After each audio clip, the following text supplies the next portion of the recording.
Good evening and welcome to Hot Topics from the Soul. I'm your host, Dr. Valerie Parker-Hagan, and I'm so delighted to be here with you this Tuesday evening. I have my co-host. Well, good evening, Dr. J.R. Thicklin, and I'm so glad to be here with you on this last Tuesday in the month of March. It is the last Tuesday in March, isn't it? So we're approaching Easter. Absolutely. We have the pleasure of Palm Sunday this Sunday, and we have the pleasure of walking right into Passover and everything coming together and enjoying this festive time. And yet it's still a time that is very troubled for many. So I'm looking forward to tonight's show because we are in troubling times. Yeah, we have families in crisis. So much has happened over the last 14 months. It has been very traumatic for individuals as well as family components. And hopefully tonight we will get a lifeline. We have a special guest, James M. Boyd, that'll be joining us. And he specializes in family crisis and counseling, marital counseling and things. So we are so excited to have Mr. James M. Boyd with us tonight. Yes, I'm excited to be here. And I want to thank you, Dr. Valerie Parker-Hagan and Dr. Thicklin, for allowing me to be a part of this great programming that you have this evening. Yeah, our families are in trouble. Our families are in trouble. I know Dr. J works with families and youth, and so do you. And I wanted you to come on because you are right there in the trenches. Like I said, you see it every day. And, if you can share some of the stories and how you've been influential in helping families get through traumatic times. So, again, I want to thank you, both of you, for allowing me to be a part of this program this evening. And as yes, I have been involved in the community for over 35, almost 40 years, and specifically dealing with some of the crises that are going on in their lives. But right now, there has been an acceleration and a ramping up of what is going on people's lives. So I got a call just last week from a young man in Oregon, the state of Oregon, and he called because he needed me to have him talk with him regarding him having suicidal thoughts. And so we have to work with those individuals. He had spent quite a time, about 8 years in the penitentiary behind a very, very, very high charge in terms of what he did, and got out and then realized that he lost a lot of his time, his childhood time, and what was going on because there was alcoholism in the family that we were trying to help the parents and the grandparent overcome. So he was grieving over that. Secondly, he was grieving over the loss of his teenage years. And so those things combined with the fact that he spent 8 years of his young adulthood in a penitentiary with hardened criminals. And so he was at a breaking point. And then the last part of that was that during this time of COVID, he had lost at least, he told me, at least five of his close members of his family. So the idea of not having hope or not knowing what to do, but having a lifeline is critical for the sustaining of the minds and the sustaining of the families in our community. So some of the things that I did do, he called and said, Pastor Boyd, James Boyd, or Mr. Boyd, can you pray with me? And then I sat down and walked him through some things that he needed to do in addition to praying with him, and then followed up with a call a couple of days later to ensure that he is okay. And so a lot of times when students or individuals that age, probably in their early 30s, don't call you back, you can assume that they're doing okay. And I called him again. And so he hasn't called me back, but that's just one instant. Or I found that there was a young lady in, again, Oregon, and I'm getting calls again from Oregon, Washington, California, all around. She was going through a crisis, and her crisis was that she, a single parent mother who got out of a bad relationship that was abusive, um, raising her children in a sense by herself, three of them, of which the last one had just graduated from high school, and she found herself homeless. And let me just be clear with you, this was not a situation that was an easy situation, because she's homeless. She has a son that's with her living in a car trying to find a shelter. And again, what I did was to try to help set up a system and of individuals in Oregon and Washington that could be a support system for her, so that she would be able to find some kind of peace. And so there is a crisis going on in our nation like I've never seen in my life, to be honest with you. It is mind baffling to think that almost everybody in the nation is going through something. And because of COVID-19, folks are desperate and looking for some answers. And I have to say that counseling and good grief counseling or good crisis counseling is the solution to where they're at. And I'm not going to go into the solutions at this point in time, because there is a process that we can go in. But then I had another individual that found themselves, and they're in a crisis, and I'm going to have to sit down with that person and help them out of the crisis that they're in. And it's because there's something internally inside their mind that they're working through. And the way that people treat it is that they medicate it. And they medicate it by alcohol or drugs or sex or something. They try to find something that is going to, in their mind, fix the situation. But really, it only worsens the situation, because in their mind, they're so focused in on the crisis that they're in that they can't really see what is over the horizon and what detrimental things, the alcohol, the drugs, the sex, or whatever the pornography or whatever they're in, it only worsens the situation. So we have to back them back and say, well, this is not going to help you in your situation or your circumstances. This only worsens it, because you can't really deal with the reality that you're in. And so I've dealt with that one. And then marriage counseling has been crazy, because folks are cooped up with each other now. I know. I was telling Dr. J, I said, people that have been married for years now, that, they've been so used to passing each other, going to work, getting the kids ready for school, so they've been constantly being busy. And it's okay to spend the weekends together. But when you have to spend every day with that individual, day in and day out, weeks and then months, and then this whole past year, the rules of engagement has changed in the household. We have more people separating and saying,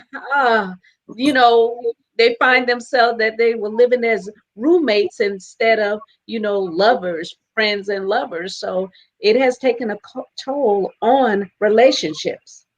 The whole dynamic has changed, and the trajectory of what we've seen years ago has been, in my mind, not just multiplied, but exponentially changed. And you're right, in the home, I'm with my wife, and there's been days 24/7. Boy, looky here, I needed some counseling. But reality is, and I say that tongue in cheek, but reality is you're having to navigate through waters that you've never had before. As Dr. Val said, now you're with each other that time. And whereas before, when you were just going into this relationship and marriage, it was great. You didn't want to be apart. But now you are forced to be together. And you're being forced to see really what's going on inside of that person's psyche, what's going on inside of their heart, what's going on inside of them as an individual. And then a lot of folks are asking the question, do I really want to be in this? And there is an unprecedented amount of people separating. There are, in addition to that, a lot of folks that are separating or looking and thinking that life on the other side of the fence is going to be better, not realizing that they jumped the fence, but they still bring the old baggage with them. All they're doing is bringing their old baggage into a new relationship, and that we know doesn't work. So You're right. And what I would say to individuals that are in this crisis, and it's a crisis, and they have to realize first that it is a crisis. And the second thing, they have to realize that there has to be a solution in order for them to get out of the crisis mode to get into a normal mode or to a safe and comfortable mode. And I believe the part of that is to identify what the crisis is. What is it that's irking me in you, and what's irking you in me, and how do we work this thing, and what are our rules of engagement, and then what how do we work through this struggle, because it is a struggle. When you look at that person, you can't look them in the eye. Something's wrong. And so the reality is that you have to get to the place of being able to look that person in the eye, sit them down, and work through one challenge at a time, and realize that you're in a crisis. The nation is in a crisis. I have never seen anything like this. I'm 62 years old, and I've never seen anything like this in my lifetime, where you have COVID virus, you have that virus, you have the loss of home, you have the loss of life, you have the loss of relationships, you have the loss of employment, you have the loss of health, you have the loss of So many losses, so many so many losses, and losses. it's, and that's why people are gravitating more, taking their lives and having the courage to live it, because they don't see a light at the end of the tunnel. Hmm. And And we've been arrogant to where we're like, well, we don't want handouts, we don't want help. But you don't ask for help because you're weak. You ask for help so that you can remain strong. We're all in this together. There's no highs, there's no big eyes, and no little U's anymore. It has leveled the playing field even for those that are rich. They find themselves humbled under the mighty hand of God, because they're in a place, they're in a situation where no matter how much money you have, you can't pay your way out of it. mm-mm, mm-mm, So the truth of the matter is that when you're in a relationship, which a lot of people have become separated and disconnected because, like I said, they've been passing through the night, that you actually need to reconnect, reposition yourself. And what that was that allowed you to gravitate and love that person that you're with now, try to rekindle that. And the only way you can do it is through communication. I believe that the disconnect always starts when the communication ceases. mm-hmm. And I When you when and you I stop sharing who you are right. and not being open to exposing and letting that individual know, hey, I'm hurting, I need you to help lift me up, stand by me, it actually, like, I think creates a bond. Because a lot of times in relationships, if you've been married for a long time, you feel like, hey, that person don't need me anyway. I have no that they're insignificant. They rely more on their friends than they do their partner, and it causes a discord. But when you reconnect by communication, I think it would open some doors to opening that heart, healing that heart, so that that soul can be revived. And you're absolutely right. One of the things that I find, Dr. Val and Dr. Thicklin, is that first off, for us men and for women, we have to, number one, identify what it is. Two, a lot of times it's an issue of pride.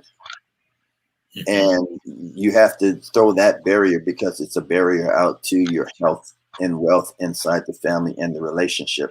So you have to throw that pride out, because pride will stop you from doing a whole bunch of things. Well, I'm not going to say I'm sorry because of, what's her fault. Well, I ain't doing that. He's saying I ain't going to say this because he's just a nut anyway. So I ain't. But you have to drop that pride and realize you are coming together to communicate for the wealth and the health and the well-being of that relationship, the establishment, and therefore you have to communicate. And the reality is that we communicate different than ladies. Absolutely. And we have to realize that, for instance, when my wife and I we would get into a battle. First off, we didn't know that we should have rules of engagement and that we should have boundaries as to what we say, what we do, and how we do. And ain't nobody show us how to do that because I didn't see it in my Right. mother and my father, and she didn't see it certainly in her. So there has to be rules of engagement and how we're going to argue and making sure that the argument is leading to an end resolve and not to me just getting my point across. Because the reality is your point may not be the real issue that is causing you the stop up. You got to use some X-lax here and kind of get the stop up and the plug up so you can move forward in the relationship. And that is, I got to remove me out the area and remove my pride out the area to say, first off, I'm sorry for what has been created here.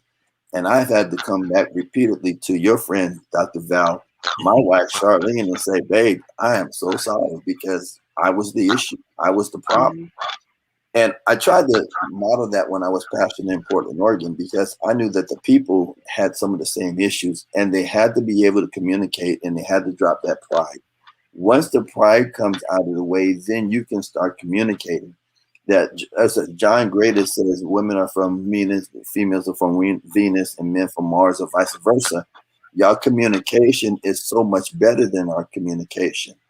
And we also have to learn that when you're communicating from your heart, us men have to engage in what's going on right then and there. Because if we don't engage, what's going to happen? Can I show you what's going to happen? So Val is my wife, hypothetically, right? And she is telling me, baby, this is what's going on. Here's how it's happening. And my mind is gone somewhere else, or the television is on. She's going to get to a point where she stops and said, babe, did you hear what I said? And do you understand where I'm trying to go? And if I say, yes, I do, the first thing she's going to say is, so tell me what I just said. And what I'm going to say is, I don't know. So what she's going to do is she's going to naturally start again from the beginning. I also have to understand that when she's starting again from the beginning, that if I don't engage and listen, and listen, because we have two ears and one mouth, and we have to listen to understand what is really going on in that person and not interrupt them. Because watch this, Dr. Thicklin.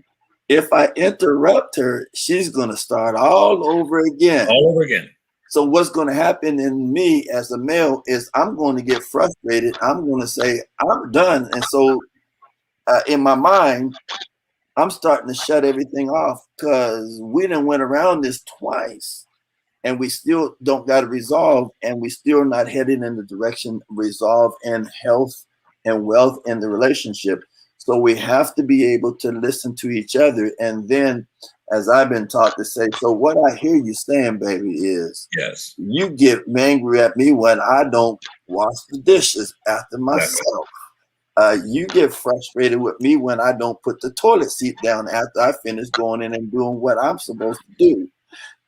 And I think in the crisis of the home right now, family members have to sit down and listen to what each other is saying, because what's going on internally, you're expressing it verbally and by your posture.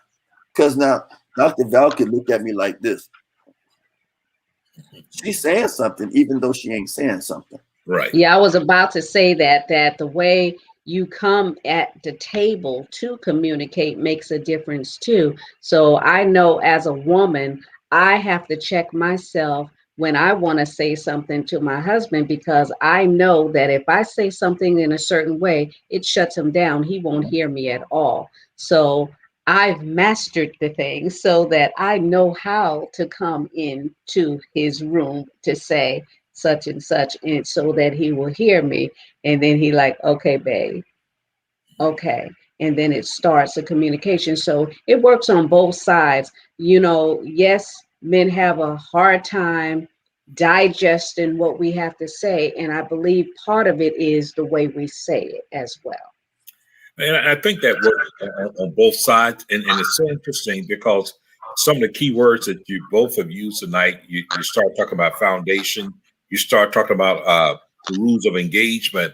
And it's so interesting because there are certain buzzwords that the society has helped paint in the minds of people that they run from? Stuff like rules, rules. Well, life is filled with rules. We have to have rules. We have to have guardrails. We have to have those things to guide us in a certain way. And so when we start talking about that, one of the simple things is this. Can we agree that I'm not here to attack the person. We're here to address the problem. Here's a problem that we know exists. Let's address it together. Number two, it's not about winning and losing. I think that is one of the thought process that we have to really eradicate, because when we make it about who won and who lost, then we never get to it. One old wise man said, son, said, listen here. He said, you have to make a decision. I'm like, saying, what's the decision? He said, you have to decide whether you want to be happy or do you want to be right? And it just left me, and I'm speechless. Mm-hmm. Do I want to be happy or do I want to be right? And what he was literally saying is that it's not a matter whether he was right always, but what is it that you can do to find the road to happiness? In other words, there's a peace offering. There's something that can happen here that, although you didn't get your way, you didn't get to celebrate with the trophy, but what you did get was peace in the home inside of it. And I think that we have to find ways, and that way is communication, is to right communication. It's a communication that is not condescending. It's a communication that is not intentionally offensive. It's a communication that is not emasculating. I heard you say, Dr. Val, you mastered being able to approach him in a certain way. Mm-hmm. There are certain subject matters that are very sensitive. And there are certain subject matters that, it's no different than a man. When you want to say something to your significant other and you want to really have a conversation with her, even if it's something you want her to improve, you don't walk in by saying, you toe up on the floor, girl, you really need to get this together. Not at all.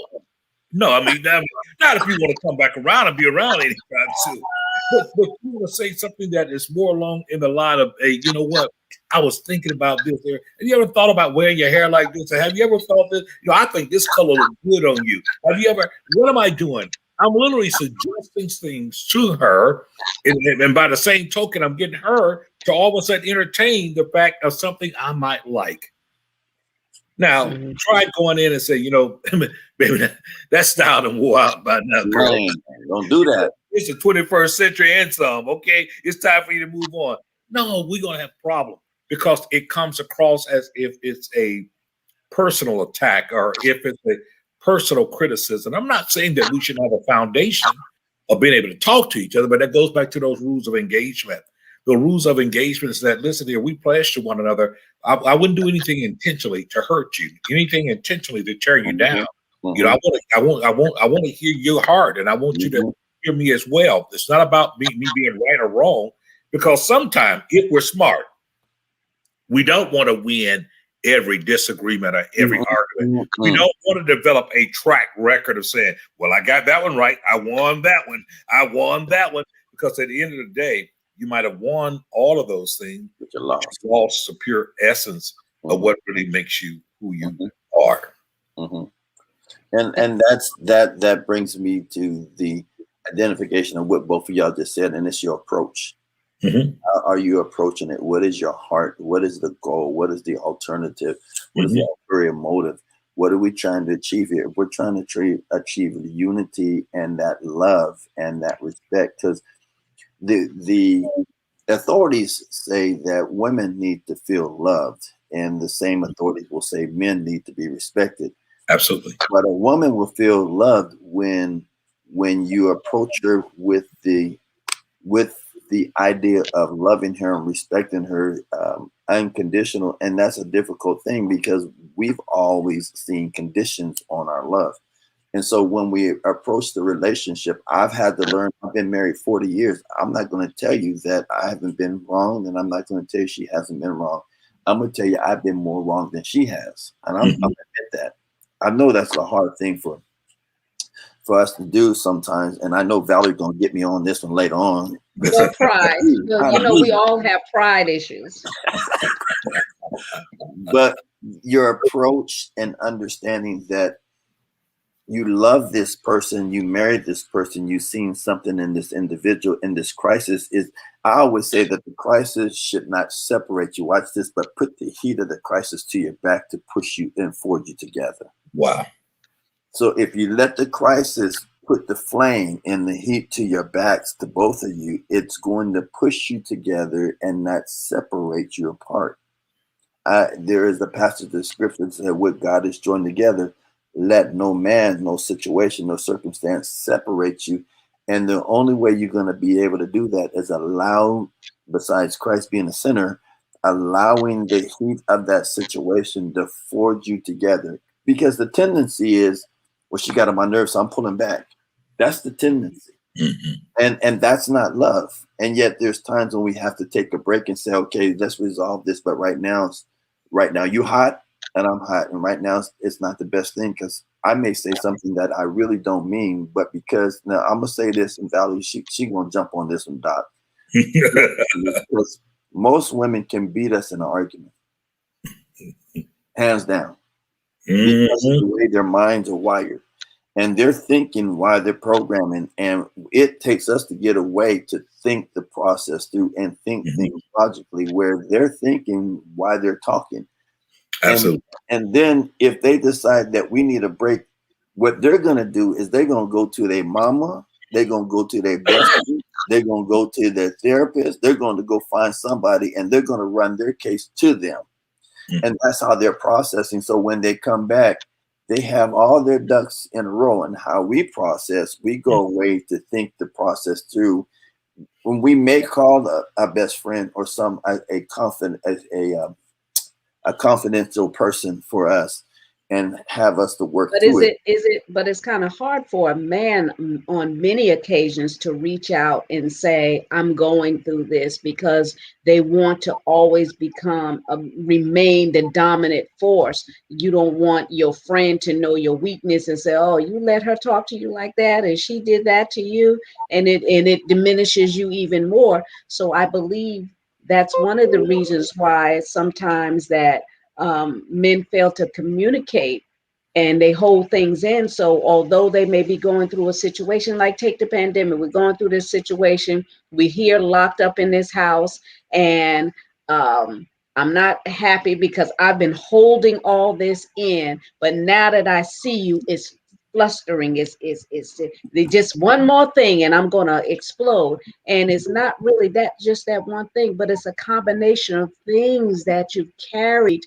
for years, but now that you've been locked up in this house, you've been locked up in these four walls with no window to jump out of, then everything is off track. Everything is exploding now, because now I can't even go out to relieve myself of the anger I felt from you doing this particular thing.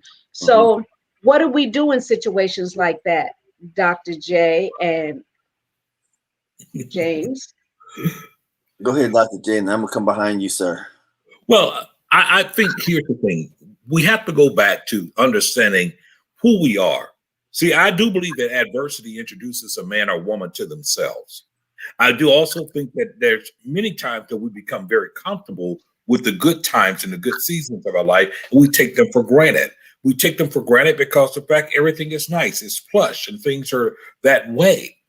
But what we must never, ever forget is the footing of who we are, the footing of who we are. In other words, I'm grateful for the great times that we have. I'm thankful for the good times that we have enjoyed. And we have to be able to establish what are those good times and those conditions, what are they rooted in? Where are they coming from? Because see, I got a question. Is the only time that you're all loving is when I'm able to give you everything, when I'm making you feel all special? Because if that's the case, then you have put a tremendous pressure on me. That means, guess what? If we get a good storm to come through, a good rain to come through, it may shift you. It may shift the way that you see me. So we have to go through the authenticity of understanding that whatever we're doing together, we're doing it together through the good times and the bad times, through the ups and the downs. And then in the meantime, and in between time, we've got to establish that point that, listen, we may get frustrated with one another for a moment, but that's not going to affect our love for one another. Mm-hmm. We know we're good here. We're good here. Our human emotion is going to do what it does. And so we must be prepared to have that conversation. Once again, not talking at each other, but talking to each other. Not talking to have one up on each other, but talking to be able to communicate. At the end of the day, if through our communication that we find resolve, that we find solution, that solution, either way, is going to cost both of us something. I'm willing to adjust. I'm willing to may have to give or take, but I'm willing to do so when I am not trying to establish as if we're playing a chess match that, hey, boy, I got the queen. That I won. Once again, that win versus loss mentality is a real dagger for relationship. It's a real dagger inside of it, because if we be honest with ourselves and going from our perspective, there's a little thing called grace that we all have to be able to give to each other. There's a little thing that called grace that says that even in your worst moment, I've got to be able to extend something to you. Baby, I know this is not exactly who you are. I know things are haywire right now. I know your job is getting on your nerve. Baby, I know that you was disappointed by what happened. All of these things are coming up at one time. Somebody has got to be in a position to be able to dispense grace to the other one and be able to understand it's okay. That guess what? When I give you grace, I'm not worried about you taking advantage of it. That when I extend grace to you, it doesn't make me weak and it doesn't make you dominant.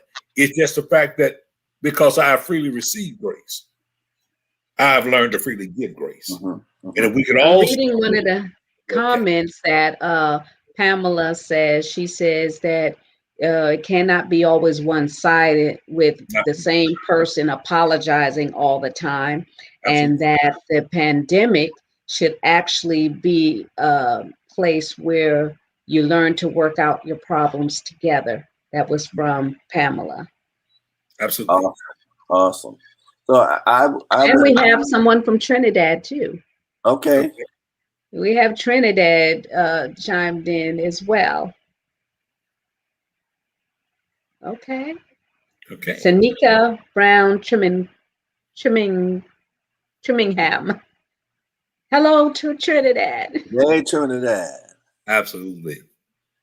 So I think. But yeah, we're all, like I said, we're in a crisis, and we've taken most of the time talking about adults in crisis, but what about the children? We're in the household with the children, and we were so used to the teachers being babysitters that we don't even know our own children. So now we've had an opportunity to see those phone calls and those notes that have been coming from the teachers. That you've had an opportunity to see what your little boo is doing. So how do you address that? How do you get acquainted with your child after there's been a disconnect? Because if you disconnected from your spouse, a lot of times you're disconnected from your children as well. Mm-hmm. And I think one of the things that I'm realizing, because I've raised my children and I'm helping to raise my grandchildren, and we've had foster care, and then I'm in the school system, Broward County Schools, working with OIC, or working with the organization that I'm working with. And what I've noticed that in the schools, and it's several schools, that there's the crisis going on with the family. And a part of that is because the parents really don't know their children. And we know good and well, in the role that I had as counselor, pastor, et cetera, I thought I knew my children. And I realized that I didn't know my children and what they were capable of doing. And you think, well, I would never do this. But because I would never do this doesn't mean that my children would not do this. And what I also found is that the closer I get to my children, the closer that they are, the more they're going to be able to feel comfortable with talking to me about their struggles and their challenges. Communicating. So if you've been in a family and you haven't had that time, I would say the first thing is, and you're probably going to disagree with me, some of you may disagree, but humble yourself to come to the place of asking your children what's going on in their life. Because your goal is to bring reconciliation. Your goal is to bring restoration. Your goal is to bring health and, again, wealth into your family. And a part of that is to getting to find out where they're at. And I found that with my children, they have these hard talks. And the talks, sometimes we don't want to have these hard talks like, well, are you drinking, or are you having sex, and what how are your grades going? And we're talking about teenage, middle school, high school, because all of that's happening. And we also have to ask them, well, how are you doing in your life in terms of, and I don't mean no harm to bust these kids up, but a lot of these kids right now, especially now, are messing up in pornography, and a lot of them are getting stuck and think it's okay. So we have to be able to sit down with our children. Or suicidal thoughts. You would be amazed to think how many kids smile in your face, but when they go in their rooms, their pillows are wet because they don't have hope. And because when they come down to talk to you as adults, we are supposed to know how to handle these situations, and yet we don't always know how to handle these situations. We explode, we blow up, we say things we don't matter, we ignore them because there's a crisis that we're going in and they're going in the crisis, and we don't identify that they're in a crisis because we're in a crisis.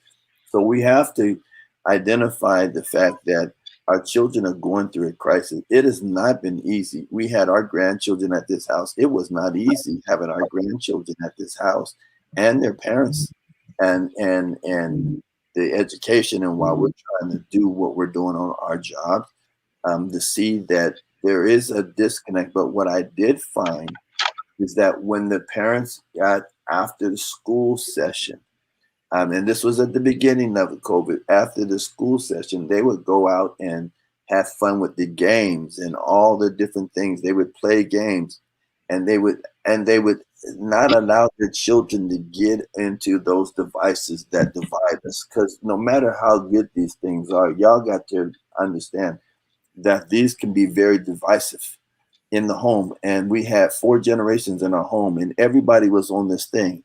Absolutely. So when are we building the relationship? When are we building the lines of communication and the lines of being able to listen to what's going on in our children? And I'm finding that I have a conversation with all my children at least 3 times a week or more, because it's important to me that I know what's going on in their life. Yes, they're well in their mid-30s, but it's important. Then I call my grandchildren and find out from time to time what's going on. And one I call every single night because she's in another state away, and we call her every single night to find out how she's doing and just to let her know that we love her. And so it's important that the lines of communication open up, and you become the student to hear what's going on in the life of your child. You're going to always be the parent, but it comes to a place where you become the student to learn what's going on in them so that you can help guide them through the crises that they're going through. And to me, that's important, is to be able to provide a platform for them to be able to say what they're going to say and you not lose it.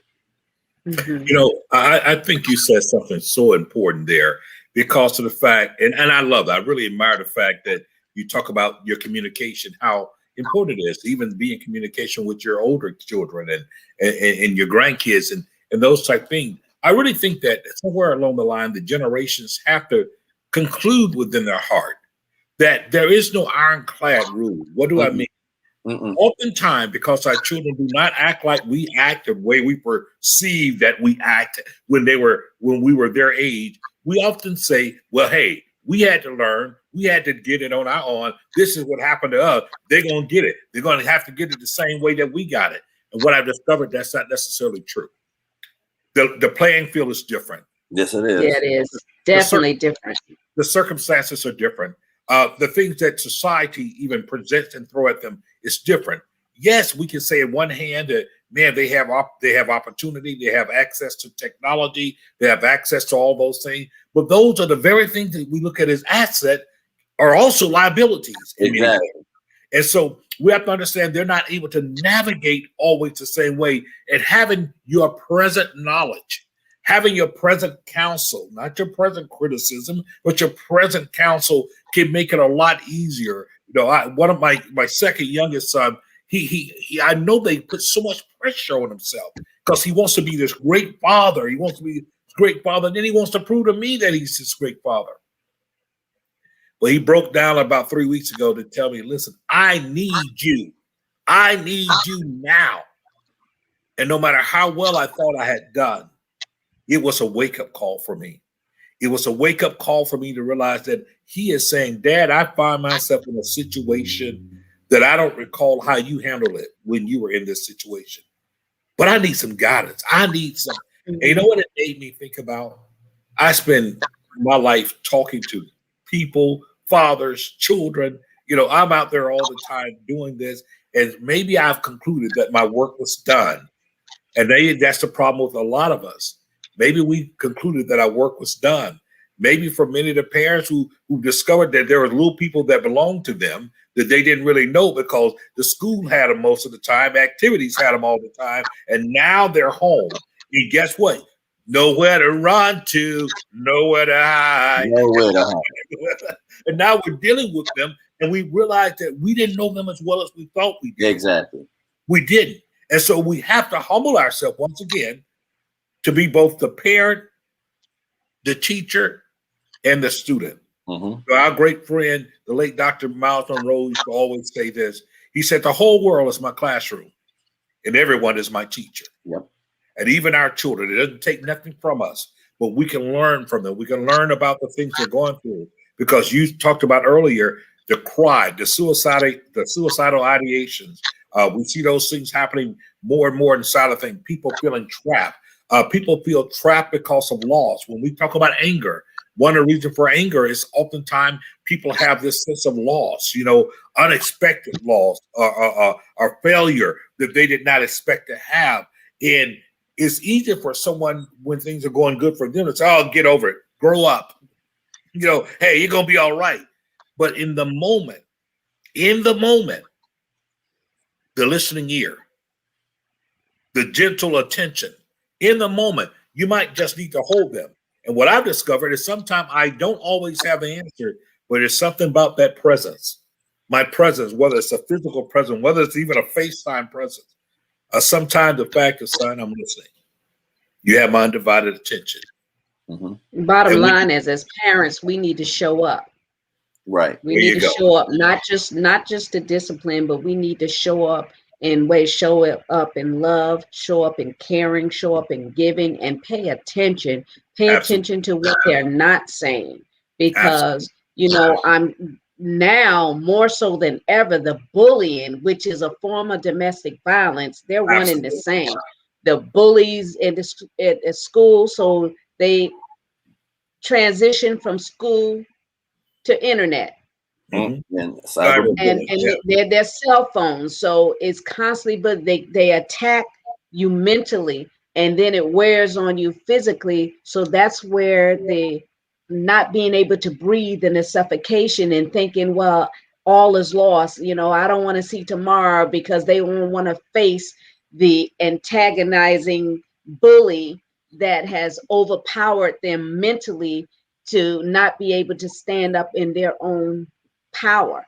Mm-hmm. And that's what the bully does. The bully tries to diminish your power. And the reason why they do that is because they know that you're more powerful beyond measure.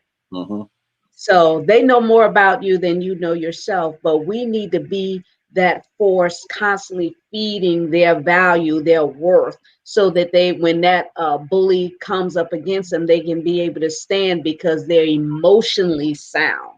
And so we have to play a part in that too. Where I know that we're so mentally and physically drained and disconnected trying to breathe. I know when I was in my first marriage and raising 4 kids and working, and then in church and all this going on, I was trying to just exist. Mm-hmm. And I checked out as it began, because they were able to dress themselves. Yep. I cooked for them, and they ate. And as far as I'm concerned, it was over. It was done. Y'all eat your food. I clean up the kitchen. Y'all get your bath, and y'all go to bed and go to school, so that the teachers could deal with you. And when you come back, I'll have some food for you again. So it's easy for us to check out when we're mentally going through things ourselves. But now is the time where we need to take back our families by force, like the word of God says. You know, the kingdom of God suffered violence, and the violent take it by force. So we need to be that force that says, stand up, no more. You're not having my child. You're not having my marriage. You're not attacking my income. We have to stand up in our power because we're our greatest resources all the time.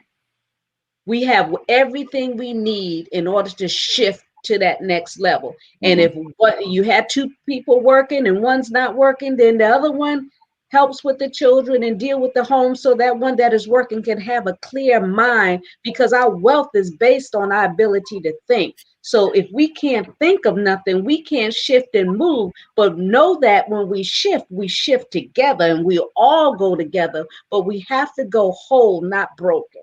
Right. And I will kick in there. We have to invest in. I think there's three areas that we invest in, because what we really don't realize is what you invest in your children is what they're going to produce.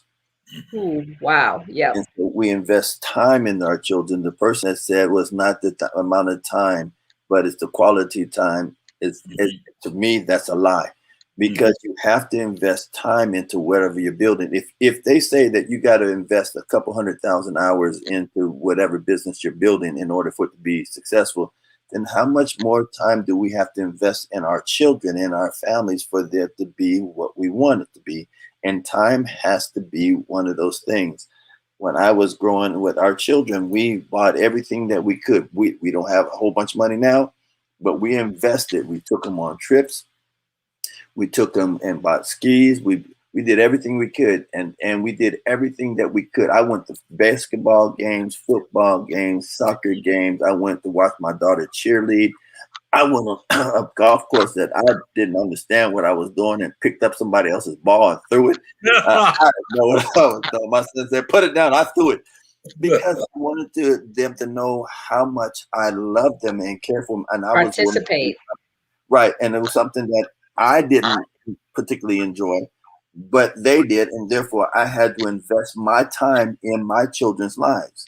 Secondly, I had to invest my energy, because there's times as a parent, look, y'all all both know, and the viewers out there, you know that there's times when you don't have very much energy, but you have to still give your children the best energy that you can. It doesn't mean that it's going to be that energy that they would otherwise give. I watch my wife with my children.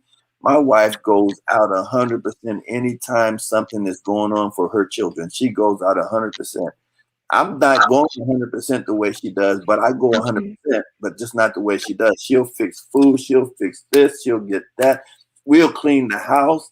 We just had a granddaughter come and we cleaned the house. We fix food. I barbecued the food. She prepared some food. We spent time with them. We got kayaks. We put the kayaks out in the lake. We invested our time and our energy. Memorable moments. And it's critical because they never forget that. They never forget that. Papa, I remember when you did this. You may forget it, but they don't.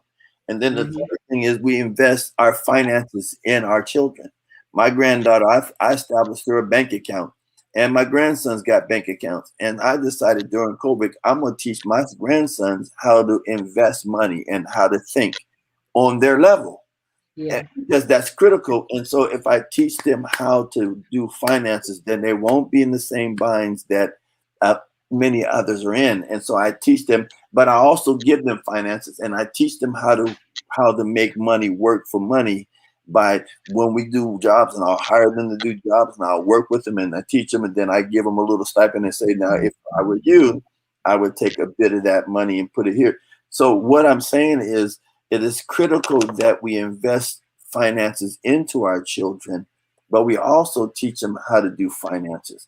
It's critical that we invest our energy, because reality, that's irreplaceable. Can I be honest with you?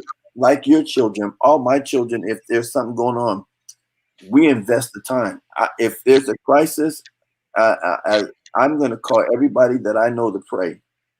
One, I'm going to sit down with them and identify what is the strategy and where they're at, assess the situation, and then come up with a strategic plan for them to get out of that situation. And whatever we can do, even right now, I got a son that's in a crisis. If we have to fly Charlene across the nation, 3,000 miles, it's what we have to do because we're investing our time, our energy, and our finances into the well establishment. What that does is it sows that into the minds of those parents who will know this is what we do when we're in a crisis. And as the show up. We show up. We show up. We show up. We show out, and we give all the best that we can. Even when we're tired, we flew across the nation for my son. We'll fly across the nation for the people that are the dearest to us. We have to show up, and we have to show up with time, energy, finances, and understand that what we're doing is we're attaching value to who they are in us. Does that make sense? Absolutely. Yes. We're attaching value. So when we show up, as Valerie said, Dr. Val said, when we show up, then what we're showing them is how much we value them. It's not what we're saying, it's what we're doing. And actions speak louder than words every single day. Absolutely. Absolutely. Well, it goes back to the power of presence. And the power of presence is PRESENCE, not necessarily the presence necessarily in terms of that. Because there are times that when the presence, meaning those things that we purchase, does not necessarily have the impact of what needs to happen. My only daughter went through a crisis here 2 months ago where her significant other was killed unexpectedly. And man, you talk about as much as I loved her and as versed as I am, I understood it wasn't the amount of words that I spoke. It wasn't none of those things as much as the power of presence. Let you know, I'm here, babe. I'm here. You know, you want to talk about it, you don't want to talk about it. Just want you to know that I'm here. It also helped me to understand somewhat of her love language and what meant things to her. So I'm watching how she's coming out of this, but knowing that it's important that I am alongside her in the midst of it. And I think that to a certain degree, as parents in the 21st century, we have to get in our mind that our work is not done when they turn 21. Get out of my house, you go. Not at all. Not at all. I'm still hands-on with all of mine. Thank you very much. So am I. Yeah, and all of us, we understand, you know, I tell people all the time, you know, I knew I was a man and all those things, but you realize when the time I felt most alone when I lost my parents, when both of them passed, man, you talk about a vulnerability I felt, and I'm like, oh my goodness. And all of a sudden it was like the training wheels was totally off, although they had been off. I had family, did all that, but it was something about recognizing how much I still long for that counsel, I long for those important words, I long for that. And likewise, our kids may not express it the same way, but they really long for it. Some of our kids find themselves trying to prove to us that they're worthy, and oftentimes make some big mistakes because they're trying to prove to us because perhaps they didn't feel that we believed in them. And because they didn't feel that we believed in them, they now find themselves, if you would, trying to prove to us certain things, while other kids basically allow their work just to show the fact that I can get through this. One of the things that most encouraged me was having my kids, when everybody was gone, everybody had gone off to college and gone, I believe I was feeling it real bad. And I was nervous, I'll be honest with you, their way, and I would call. Sometimes I was hearing the phone ring, and it wasn't them, you know what I'm saying? That was withdrawal. Oh, did y'all call? You're picking the phone. Did you call me? No. Did you call me? No. What's going on here? Nobody called.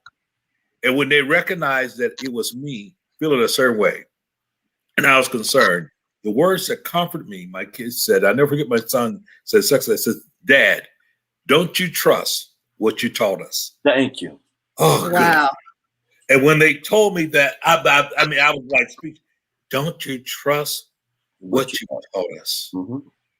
Now that freed me in a whole different way inside of that. But I did not misinterpret that to say, well, don't be concerned. But what they were saying, that you've given us the building blocks to be able to live this life. Trust that.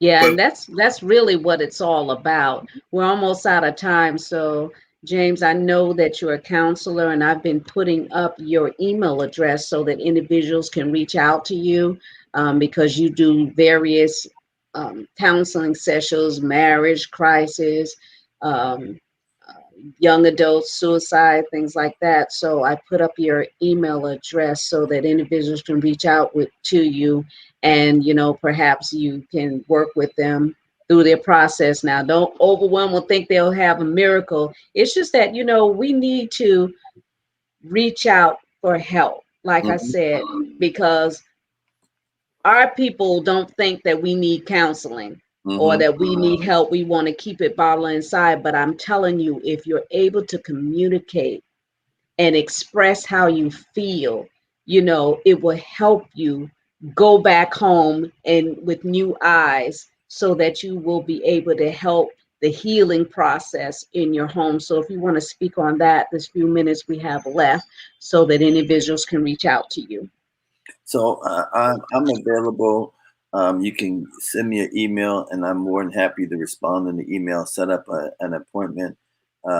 We can talk about what the charge will be. It's not very much, and then we'll take a 45 minutes to an hour session and help you work through whatever you're working through. And this is, I think, critical because sometimes ministers suffer the same issues. As a absolutely. matter of fact, I found that when I was going through my struggles, I got depressed and didn't realize I was depressed and Absolutely. frustrated and didn't know I was. But at the same time, I knew something was wrong when I started crying, and I couldn't figure out why I was crying. And then I could figure out why I was crying, but I couldn't pinpoint it. And then I didn't know that I should go to somebody to help me work through it. And it wasn't until when I started working on that master's degree in my counseling that Dr. Patricia, one of my professors, told me the healer needs to get healed. Right. Hmm. Just say every professional, there has to be a place of relief, whether it's yoga, counseling.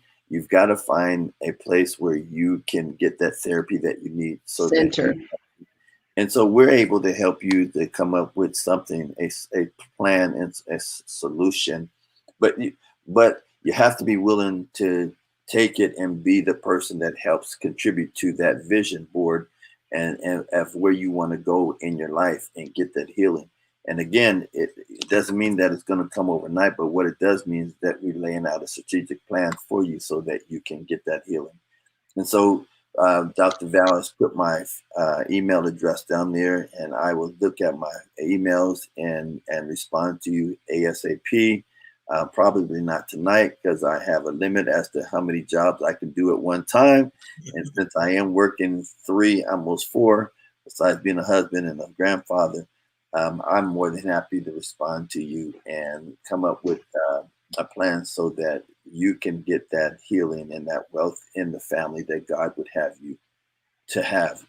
There's a scripture that says, train up a child the way you would want him to go, and when they're old, they won't depart from it. We've we spiritualized it, but really what it means is identify the giftings in your child. And a part of that identifying is to get to know that child. And I think that even with your children, I've had several people in several places ask me to help them navigate through the crisis that they had or the disconnect. In reality, it's not a generational um, difference. It's really a communicational issue. And when we reflect, a lot of times I would help you guys understand, you just have to reflect back to where you were then and understand how you felt then and moving forward. So I'm more than happy to help you. And Dr. Val, um, I am so thankful for you and both Dr. Thicklin for having me on the show and the program to address some of the critical, crucial issues that are going on in the nation and the world.